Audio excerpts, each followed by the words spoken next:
Muito bem, então vamos aqui prosseguir. Segunda carta de Pedro, capítulo 1, e vamos ler aqui 2 versículos para já. Simão Pedro, servo e apóstolo de Jesus Cristo, aos que connosco alcançaram fé igualmente preciosa, pela justiça do nosso Deus e Salvador Jesus Cristo. Graça e paz vos sejam multiplicadas pelo conhecimento de Deus e de Jesus, nosso Senhor. Muito bem, então estamos aqui a prosseguir o estudo desta segunda carta de Pedro. É uma epístola que proclama, o objetivo principal é proclamar a verdade fiel de Deus face a um mundo de falsidade. E esta epístola termina, no 3º capítulo, com a certeza de que a segunda vinda de Jesus Cristo, ou seja, o regresso de Jesus, é uma verdade, é uma realidade futura e é a esperança de todo o crente. A segunda vinda de Jesus. Nós tivemos a primeira mensagem com uma introdução geral a toda a carta e avançamos agora para o estudo, versículo a versículo. Todo o capítulo 1 basicamente é uma chamada a algo muito importante na vida do cristão, que é o crescimento. O crescimento é um apelo à maturidade, ao crescimento espiritual. Então, começando lá no versículo 1, o início da carta, temos aqui as credenciais, em primeiro lugar, do autor. Ele começa por dizer: Simão Pedro, servo e apóstolo de Jesus Cristo. Ele logo aqui no início dá as suas credenciais. Em primeiro lugar, o que é que ele reservou? Ele diz que é um servo de Jesus Cristo. Servo é uma palavra que podia também estar ali escrito, escravo. É alguém que está totalmente ao dispor do seu Senhor para o servir. Ele diz, é a primeira coisa que ele quer dizer: eu sou um servo, sou um escravo, a minha vida é para servir a Jesus. E é assim que nós também nos devemos considerar, de estarmos disponíveis para amar a Jesus e para o servir, sermos também chamados servos, escravos de Jesus, totalmente ao seu dispor. E ele prossegue, também diz que é apóstolo. E aqui é importante. O que é um apóstolo? O que é um apóstolo? Nós hoje ouvimos aí muitas igrejas no mundo de líderes de igrejas dizem que são apóstolos. O apóstolo isto, o apóstolo aquilo. Às vezes há conferências e programas especiais. Vem o apóstolo, não sei de quando. Ora, o que é de facto um apóstolo? Um apóstolo, segundo o Novo Testamento, os primeiros 12 apóstolos foram homens que o próprio Jesus Cristo chamou para essa função. E eles tinham de ter algumas características. Uma delas era ser testemunhas oculares que estiveram presentes no ministério dos 3 anos que Jesus esteve aqui no mundo. E foram testemunhas da pessoa de Jesus até à sua morte, ressurreição e regresso de novo ao céu. Se lembrarem, houve um apóstolo que se suicidou, foi Judas. E a igreja achou por bem que esse apóstolo, ficaram só 11, que devia ser substituído para outro ocupar o lugar de Judas. E por isso reuniram e expuseram a necessidade. E vejam o que é que eles dizem, que aquele que tinha que ser escolhido como apóstolo tinha que ter condições. Isso está lá, eu vou ler em Atos 1, versículos 21 e 22. Ele diz assim: é necessário, pois, que dos homens que conviveram conosco, vejam, todo o tempo em que o Senhor Jesus entrou e saiu de nós, estão a ver? Dos homens que faziam parte do nosso convívio, que eram discípulos de Jesus, que o seguiam, desde, vejam, o tempo em que Jesus entrou e saiu de nós, em que ele começou e terminou o seu ministério. Olhem, começando desde o batismo de João, foi quando Jesus se revelou a primeira vez, até ao dia em que de entre nós foi recebido em cima. Um deles se faça connosco testemunha da sua ressurreição. Vejam, está aqui. Um apóstolo tinha que cumprir estes requisitos. Então, o que é que nós vamos dizer daqueles que hoje, muitas igrejas no mundo, têm o título de apóstolo? Só podemos dizer, perante a pergunta, pode haver apóstolos hoje? Não. Não há mais apóstolos. Pelos critérios e pelas exigências do Novo Testamento, não há mais apóstolos. Por exemplo, Efésios 2:20 vai mostrar algo muito importante sobre a igreja. A igreja foi fundada por Jesus. E vejam, nós os crentes da igreja de todas as eras, desde que ela começou até a altura em que Jesus vier para nos arrebatar, a igreja está, vejam, nós estamos edificados sobre o fundamento dos apóstolos e dos profetas, de que Jesus é a principal pedra da esquina. Está a comprar a igreja é um prédio, não é? E quando se faz um prédio, primeiro começa-se por onde? Pelo telhado, não é? É pelo fundamento, pelo alicerce. E é daí, se o alicerce estiver mal, tudo o resto vai estar mal. Então, quem pôs o alicerce? Jesus e os apóstolos. Jesus é o principal. Mas aqui, a igreja nasceu e foi fundada com o fundamento dos apóstolos, dos profetas, e Jesus é o principal fundamento. E quantas vezes é que se lança o fundamento de uma casa? Uma. Então, não há mais apóstolos. Senão tinha que estar sempre a ser lançado o fundamento da igreja. Não há mais apóstolos. Hoje em dia é errado chamar alguém dizer que é apóstolo, porque não há livros novos na Bíblia, no Novo Testamento. Os apóstolos escreveram livros, por exemplo. Não há mais. Não há mais revelação nova.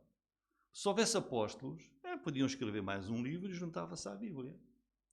E, olha, agora eu ouvi, olha, Deus disse-me isto. E todo o mundo ia aparecendo ao longo dos tempos, mas... Não, a Bíblia está completa, não há mais apóstolos. Essa é uma verdade que é fundamental. Não há mais apóstolos. E ele serve o apóstolo de Jesus Cristo, e agora fala daqueles a quem Pedro escreveu esta carta. Aos que connosco alcançaram fé igualmente preciosa pela justiça do nosso Deus e Salvador Jesus Cristo. Agora vai falar dos destinatários. Deus não faz distinção de pessoas. Pedro aqui está a colocar-se ao mesmo nível de todos os crentes. Diz, olha, houve uma altura na minha vida em que eu ouvi o Evangelho, eu ouvi da própria boca de Jesus, e ele creu e recebeu a chamada para ser apóstolo, mas foi salvo pela fé em Jesus, e todos os crentes são salvos da mesma maneira. Nós temos a mesma fé que Pedro tinha, não há uma fé diferente. É como se Pedro estivesse aqui a dizer que vocês, aqueles a quem ele escreveu a carta, e nós hoje, têm o mesmo tipo de fé que eu tenho. A fé que eu tenho está disponível. Ela é igualmente, vejam, ela está disponível, é igual, é para todos. Todos podem crer para a salvação. E esta fé, vejam aqui, é preciosa. Tem muito valor. Às vezes ouvimos dizer, eu gostava de ter fé e não tenho. Eu gostava de conhecer a Deus, mas a palavra de Deus é clara, que sem fé é impossível agradar a Deus. Mas Deus promete, se me buscares de todo o vosso coração, vocês vão me encontrar. Por isso a fé está disponível, qualquer pessoa pode crer em Jesus e ela é muito preciosa. É muito preciosa. Porquê? Porque é a fé que nos leva à comunhão com Deus, é a fé que traz o perdão de Deus, como iremos ver a seguir, graça e paz, que ele diz a seguir. É a fé que nos dá a vida eterna. Nunca esqueçamos isto. Como ele diz aqui, fé igualmente preciosa. Aquelas pessoas a que ele escreve, diz, vocês alcançaram essa fé também, ouviram e creram. E hoje também nós que estamos aqui, alcançamos também essa fé, que é tão preciosa, é tão valiosa. E Deus não faz distinção de pessoas. Esta oportunidade para ter esta fé e alcançar essa posição de salvo perante Deus está à disponibilidade de todos. E vejam aqui, como é que alguém alcança a salvação? Pela justiça do nosso Deus e Salvador Jesus Cristo. Nós não somos salvos pelas nossas obras. Deus recusa-se a fazer distinção ou dizer que aquele tem uma possibilidade maior de alcançar a salvação. É igual, é pela justiça do nosso Deus. Somos salvos, quer dizer, somos justificados do nosso pecado perante Deus. Somos salvos todos da mesma forma. É pela justiça do nosso Deus, não pelas nossas obras, não por aquilo que nós possamos fazer, mas pela cruz de Jesus Cristo, há 2000 anos. Não há qualquer mérito em nós para a salvação. Vejam aqui bem, é pela justiça do nosso Deus e Salvador Jesus Cristo. Vejam, o mundo inteiro pode ser salvo. Deus não faz distinção. O mundo inteiro, esta salvação está ao dispor de qualquer pessoa que queira crer. Porque Jesus morreu pelo mundo inteiro. Em 1 João 2,2, nós lemos assim, que Jesus diz assim, e Ele é a propiciação pelos nossos pecados, e não somente pelos nossos, mas também pelos de todo o mundo. Não é errado dizer que Deus só vai salvar uns e não vai salvar outros. Não, Jesus, está aqui João que escreveu esse livro. 1 João diz, olha, Jesus é a propiciação pelos nossos pecados. Nós somos crentes. Olha, não só pelos nossos, pelos de todo o mundo. E depois essa frase aí, no fim do versículo 1, é uma frase que mostra que Jesus é Deus. Pela justiça do nosso Deus e Salvador Jesus Cristo. Título completo de Jesus. Ele é o nosso Deus, a justiça do nosso Deus e Salvador Jesus Cristo. Versículo 2, graça e paz, é uma saudação muito comum nas cartas do Novo Testamento. O apóstolo Paulo usava muito. Graça e paz. Paz é a paz que temos com Deus. A paz que nós temos no nosso coração por causa do nosso relacionamento com Jesus. E graça é o favor, o socorro de Deus que nós não merecemos e que nos trouxe a salvação por causa da nossa fé em Jesus. Depois, versículo 2, ele prossegue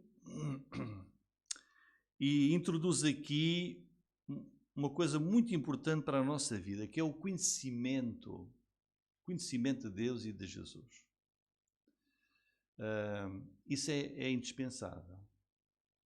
Todas as pessoas precisam de conhecer Deus e de conhecer Jesus. Vejam, graça e paz vos sejam multiplicadas pelo conhecimento de Deus e de Jesus, nosso Senhor. A salvação vem até nós porque nós conhecemos o Deus verdadeiro e o único Salvador, que é Jesus. Em João 17, quando Jesus estava a despedir-se dos seus apóstolos, no versículo 3, Jesus diz assim, ele está a orar ao Pai e diz: e a vida eterna é esta, que te conheçam, a ti só por único Deus verdadeiro, e a Jesus Cristo, a quem enviaste. Portanto, Deus revela-se na criação, Deus revela-se na Bíblia, na palavra que Ele inspirou, que nós temos na nossa mão, e nós temos de conhecer este Deus. Quem Ele é, o que é que Ele quer de nós. Temos que conhecer o nosso Deus e Pai, o seu Filho, o nosso Senhor Salvador. Conhecer também o Espírito Santo. E é só conhecendo profundamente a verdade sobre Deus, a verdade sobre Jesus, é que nós podemos vencer a falsidade que nós temos no mundo. Não sei se todos neste momento têm alguma nota de euros convosco, mas podem imaginar. Como é que nós sabemos que uma nota é verdadeira e não é falsa? Como é que nós sabemos que uma nota é falsa? É melhor, a pergunta é: como é que nós sabemos que uma nota é falsa? Porque conhecemos a verdadeira ou não?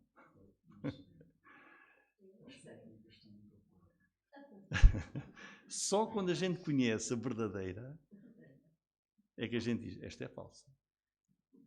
Porque se não conhecemos nada, não sabemos se é verdadeira ou se é falsa. Como é que nós conhecemos o Deus vivo e verdadeiro? E como é que nós sabemos que aquilo que se diz ali é falso?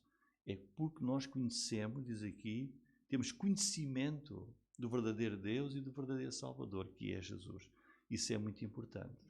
E é por isso que esta importância que Pedro depois, a partir do capítulo 2, vai mostrar e vai dizer e vai falar sobre os falsos mestres. Portanto, para nós crescermos espiritualmente, para nós não sermos enganados, a gente vai nas ruas e vê as seitas. Há muitas, não vamos dizer aqui o nome delas porque sabem. Vemos em cada esquina seitas aqui, seitas ali, crescem muito. E depois quem fala com eles ou com elas tiram um versículo. Depois sabem mais aquele versículo, sabem para as questões, sabem os versículozinhos, mas quando a gente depois vai meter os versículos no contexto, é outra coisa. Nós precisamos de conhecer Deus, a sua palavra, conhecer o nosso Salvador, para crescermos espiritualmente, para não sermos enganados. E por isso nós, como crentes, temos de investir no conhecimento de Deus. No conhecimento de Deus. E o que é que o conhecimento de Deus pode fazer na nossa vida? O que é que traz à nossa vida nós crescermos neste conhecimento de Deus? Em primeiro lugar, muda a nossa vida. Muda a nossa maneira de viver, traz santidade. É por isso é que Pedro, mais à frente iremos ver, vai dizer àqueles que dizem que conhecem a Deus, ele vai dizer: mas como é que é possível vocês conhecerem a Deus e viverem como vivem? Viverem como o mundo, praticando isto e praticando aquilo. Vocês não conhecem a Deus. Porque quem conhece a Deus não faz isso. Quer dizer, então, o conhecimento de Deus muda a nossa vida, muda o nosso testemunho, impede que nós sejamos enganados e levados pela falsidade do mundo. E reparem que o conhecimento de Deus é tão importante. Veja o último versículo desta carta de Pedro, o último, capítulo 3, versículo 18. Diz assim: antes crescei na graça e no conhecimento de nosso Senhor e Salvador Jesus Cristo. A Ele seja dada glória, assim agora como no dia da eternidade. Ele diz: cresçam, crentes, cresçam no conhecimento de Deus e de Jesus Cristo. Versículo 3, capítulo 1. diz: visto como o seu divino poder nos deu tudo o que diz respeito à vida e piedade, olha outra vez, pelo conhecimento daquele que nos chamou pela sua glória e virtude. Ora, crescer na nossa vida cristã, crescer espiritualmente, às vezes é difícil. Lembram-se quando os nossos filhos estavam a crescer e tinham dores? Olha, são dores de crescimento. Às vezes, nós também como crentes, crescer às vezes é difícil. Mas a Bíblia diz, é necessário. O crente, quando se converte e se torna um crente, depois não pode ficar ali parado. Tem que crescer no conhecimento da palavra de Deus e no conhecimento de Deus. E aqui ele está a dizer, olha, pelo grande poder de Deus, Ele nos deu tudo o que diz respeito à vida e à piedade. Piedade aqui fala do nosso testemunho, do nosso dia-a-dia, vida piedosa. Portanto, quando diz aqui que Deus nos deu tudo, não quer dizer que Ele nos dá tudo o que nós queremos. Isso era bom. Mas não. Ele dá-nos tudo aquilo que precisamos. E Deus sabe o que é melhor para nós. E estes são privilégios dos cristãos. O crente tem este privilégio. Pelo seu divino poder, Deus vai nos dar tudo aquilo que nós precisamos para o conhecermos e para crescermos na nossa vida cristã. Deus capacita-nos para isso. E uma vez mais, aqui, versículo 3, volta a falar da importância de conhecermos a Deus, conhecermos a Jesus. Ele revela aqui uma coisa muito importante. É pelo conhecimento daquele que nos chamou, pela sua glória e virtude. Quem está a falar é Pedro. Ele está aqui a dizer, a dar até o exemplo dele, que ele foi atraído a Jesus, foi chamado e foi atraído por Jesus, pelo conhecimento, para aquilo que ele veio a conhecer de Jesus, aquilo que ele ouviu de Jesus, e também pela glória e virtude de Jesus Cristo. A glória dele, aquilo que Pedro pôde ver na pessoa excelente, única de Jesus. E a virtude, o poder de Jesus que fazia milagres, os ensinamentos de Jesus que ele ouviu. E é isso que atrai a pessoa. Jesus é uma pessoa única. Quando nós lemos os evangelhos que retratam a sua vida, vemos a glória dele, aquilo que ele fez. Ele fez milagres sobre todas as coisas. Milhares. Nós vimos o Evangelho de João. Diz, olha, Jesus, eu registrei estes, mas ele fez tantos. Nem o mundo inteiro poderia conter os livros a dizer os milagres que Jesus fez. E aquilo que ele ensinou. E as pessoas eram atraídas pelo poder de Jesus e pela sua glória única. E há um acontecimento na vida de Pedro que o marcou, não sei se lembram os irmãos, que antes de Jesus chamar Pedro para apóstolo, foi ter com ele ao local de trabalho. Ele estava a pescar e até nem pescaram nada. E Jesus chegou lá ao mar e diz, ó Pedro, empresta-me o teu barco. E Jesus entrou para o barco e do barco, ali à beira do mar da Galileia, pregou para as multidões e depois disse, olha, agora faz-te ao mar e vai pescar. Mas a noite toda não pescar. Vai pescar. E eles tiveram uma pesca maravilhosa. E sabe o que é que Jesus diz? O que é que Pedro diz a Jesus? Lemos isso lá em Lucas 5:8. Senhor, ausenta-te de mim que eu sou um homem pecador. Ou seja, Pedro, perante aquela pessoa de Jesus, mostrava a sua santidade, a sua glória, o seu poder, os seus ensinamentos. Ó Senhor, eu não posso estar ao pé de ti, eu sou um homem pecador e tu és o Filho de Deus. E portanto, Pedro está aqui a dizer, temos que os crentes têm que crescer no conhecimento deste Senhor maravilhoso que é Jesus Cristo. Versículo 4, outro privilégio dos cristãos, pelas quais, portanto, essas virtudes, a pessoa de Jesus, sua glória e virtude, Ele nos tem dado grandíssimas e preciosas promessas para que por elas fiqueis participantes da natureza divina, havendo escapado da corrupção que pela concupiscência há no mundo. Ora, outro privilégio do crente que contribui para o seu crescimento espiritual são essas grandíssimas e preciosas promessas que temos dele. Promessas, olhem aqui, promessas de que um dia nós vamos ser como Jesus. Tal como Ele é, nós vamos ser. Vamos ter a glória celestial.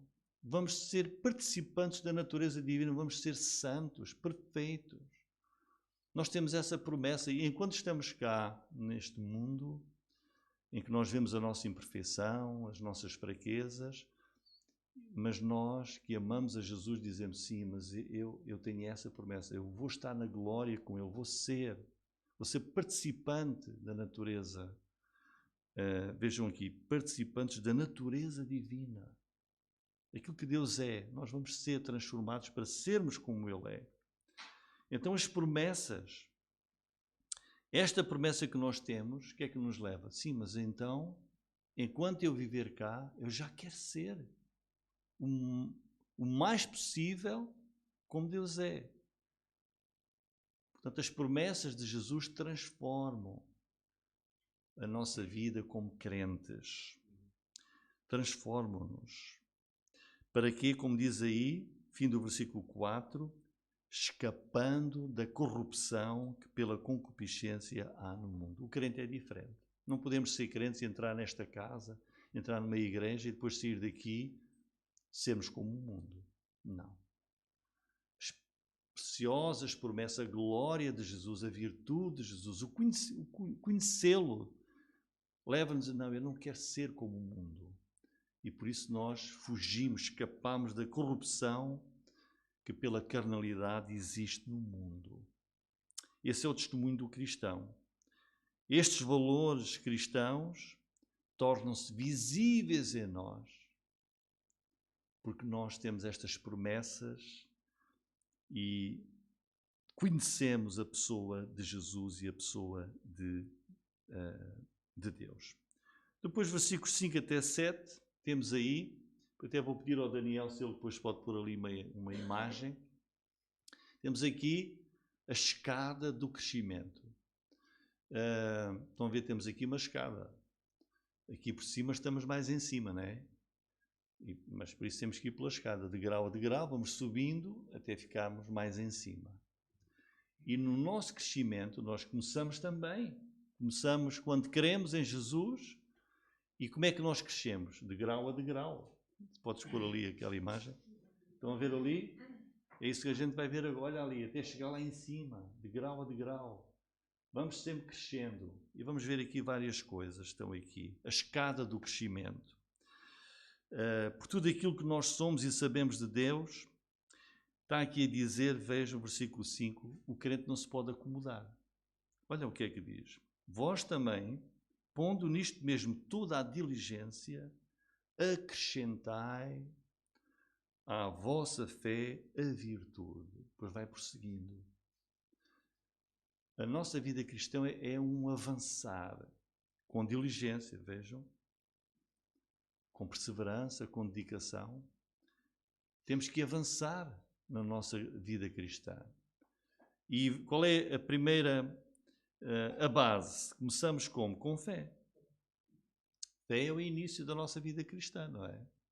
Ouvimos o Evangelho, ouvimos a palavra de Deus, cremos. A fé. E pela fé somos feitos filhos de Deus e é o início. É o início. Mas depois diz, agora acrescenta. Olha, não podes levar a tua vida inteira só ficando pela fé. A fé dá a salvação. Sim. Mas tens que acrescentar. Qualquer coisa, tens que avançar. Subir nessa escada. O que é que vem a seguir? Virtude. Esta é uma palavra que no original tem a ver com a bondade, a prática no nosso dia a dia da bondade. É Virtude quer dizer cumprir qualquer coisa nos caminhos de Deus devidamente, com excelência. Portanto, ser crente não é apenas fé, mas é refletir também os valores cristãos. Bondade, fala ele aqui. Olhar para um crente que não tem bondade, ficamos assim espantados, não é? Ou não? Se olharmos para um crente que é mau, pá, a tua fé acrescenta a bondade. Acrescenta a bondade à prática. E a seguir, olha, então és crente, és filho de Deus, pela fé, a tua prática de vida começa a mostrar isso, mas mais, a seguir outra vez o conhecimento, não é? Acrescentai à vossa fé a virtude e à virtude o conhecimento.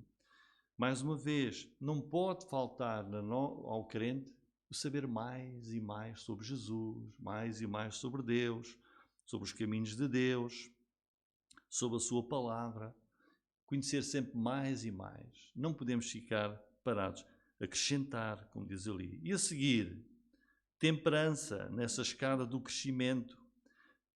Também pode ser ali, aí na imagem do Daniel, também pode ser temperança. É o domínio próprio. Domínio próprio.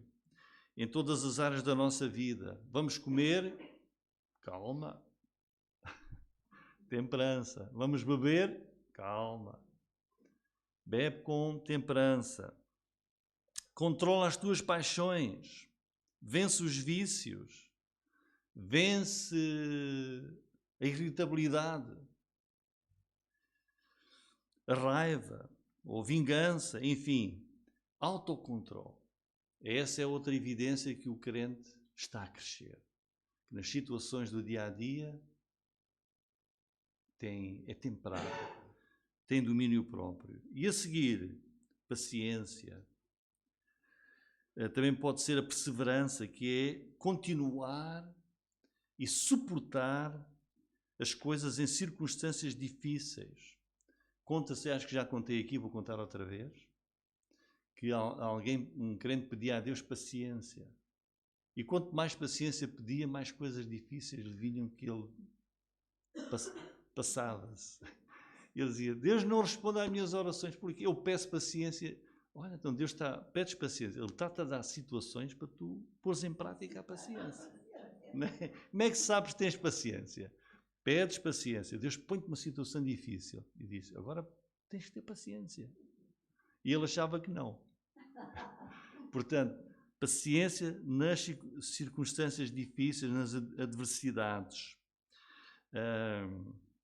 Portanto, não desistas, resiste. O crente, então, tem fé, começou lá com fé, acrescenta, está a subir a bondade, depois o conhecimento, o domínio próprio, perseverança nas adversidades. E depois vem a piedade. Diz aqui, a piedade. Piedade tem a ideia de reverência. Ter uma vida piedosa é uma vida que aos olhos de Deus é reverente e aos olhos das pessoas. Olha ali, olha, aquele crente é uma pessoa muito piedosa. Ele vive como se Deus tivesse, naquela consciência, Deus está a ver tudo aquilo que eu olhar para mim, aquilo que faço e digo, é para que Deus seja honrado. É um crente piedoso naquilo que ele faz perante Deus e perante os homens, em todos os aspectos da vida. É viver sabendo que Deus tem os seus olhos em nós. E o mundo tem os seus olhos em nós. E a seguir, na escada do crescimento, continuamos, e a seguir temos o amor fraternal. Não pode faltar na vida do crente o amor fraternal. Não pode faltar. Os cristãos do primeiro século eram conhecidos e até diziam, olhem como se amam aqueles cristãos. O amor fraternal.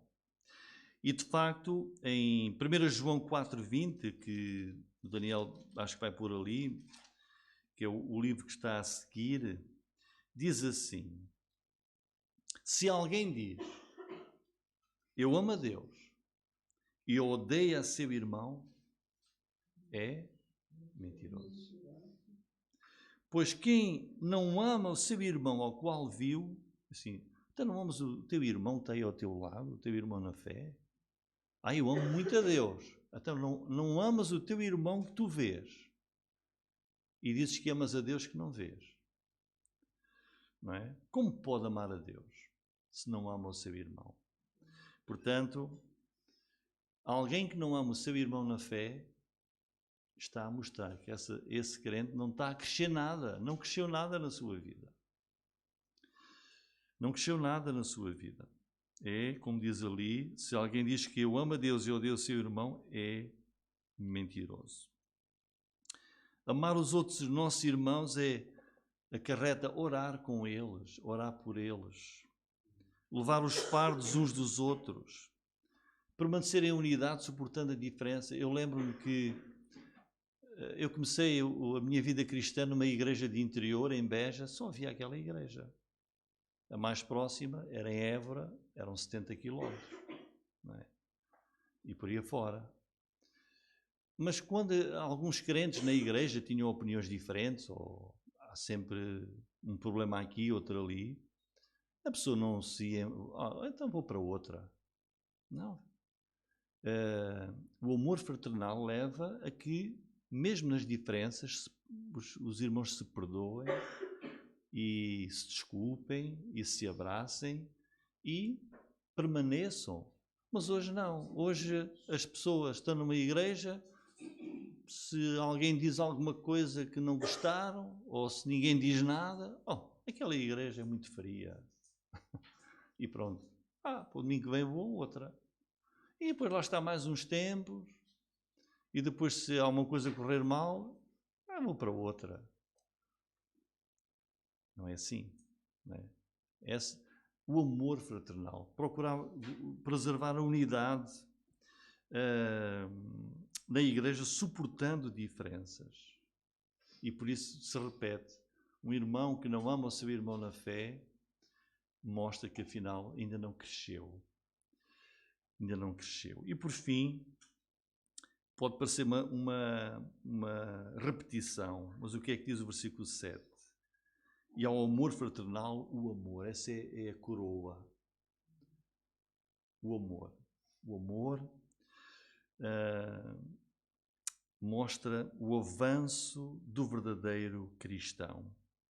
Amar reflete o caráter do próprio Deus. Paulo aos Coríntios, na primeira carta aos Coríntios, capítulo 13, que fala sobre o amor, ele diz, fala lá de dons e de línguas e de tudo, diz, mas o maior de tudo é o amor. É o amor. O que é este amor? É desejar o sumo bem dos outros. E este amor mostra-se em atitudes sacrificiais, às vezes, para mostrar amor ao outro, precisa haver sacrifício da nossa parte, pelo bem da outra pessoa, como Deus fez por nós. Está aqui João 3,16. Deus amou o mundo de tal maneira que deu o seu Filho unigênito. E 1 João 3,16, há João 3,16, não é? E 1 João 3,16 diz assim: conhecemos o amor nisto, que Ele deu a sua vida por nós, e nós devemos dar a vida pelos irmãos, que é mostrarmos o amor pelos nossos irmãos e amor pelo nosso próximo. É assim que Deus quer que nós façamos. Então peço ao Daniel para pôr outra vez, ali a última vez, a escada do crescimento. O início é a fé e depois temos que, como diz aqui, acrescentai, avança. Virtude, ou bondade, conhecimento, temperança, paciência, piedade, amor fraternal e amor. Em conclusão, irmãos, estamos nós a acrescentar? Acrescentai, diz, crentes cresçam, acrescenta. Estamos nós a acrescentar? Deus chama-nos, todos nós, sem fazer distinção, chama todo o mundo à fé. Chama todo o mundo ao conhecimento de Deus vivo e verdadeiro, ao conhecimento do Salvador único que é Jesus, como diz aqui, fim do versículo 1. alcançaram fé igualmente preciosa pela justiça do nosso Deus e Salvador Jesus Cristo.